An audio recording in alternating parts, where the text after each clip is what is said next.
ماہ ذی الحج کے عشرہ اول اور انبیاء کرام کے معجزات۔ حضرت عباس رضی اللہ عنہ سے روایت ہے، آپ صلی اللہ علیہ وآلہ وسلم نے فرمایا، ذی الحج کے اول عشرہ میں اللہ تعالیٰ نے حضرت آدم علیہ السلام کی توبہ قبول فرمائی اور ان کو اپنی رحمت سے نوازا۔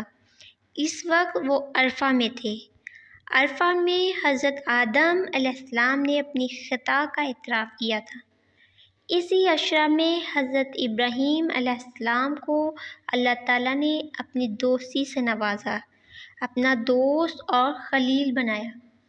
اپنا مال مہمانوں کے لیے، اپنی جان آتش نمرود کے لیے اور اپنے فرزند اسماعیل علیہ السلام کو قربانی کے لیے پیش کر دیا۔ حضرت ابراہیم علیہ السلام کی ذات والا پرکمال توکل ختم ہو گیا۔ اسی عشرہ میں حضرت ابراہیم علیہ السلام نے کعبہ شریف کی بنیاد رکھی۔ اسی عشرہ میں حضرت موسیٰ علیہ السلام کو کلام کی عزت عطا ہوئی۔ اسی عشرہ میں حضرت داؤد علیہ السلام کی لغزش معاف کی گئی۔ اسی عشرہ میں لیلۃ المبعث فخر مبعث کی رات رکھی گئی۔ روایت میں آیا ہے کہ نزول قرآن کی ابتدا اسی عشرہ میں 10 تاریخ کی صبح کو ہوئی۔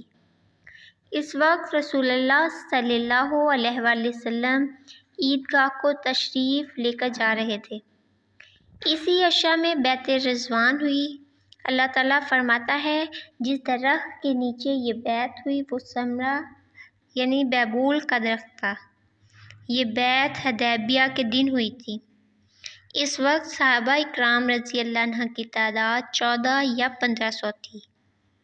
سب سے پہلے حضرت ابو سنان اسدی رضی اللہ عنہ نے بیعت کے لیے ہاتھ بڑھایا تھا۔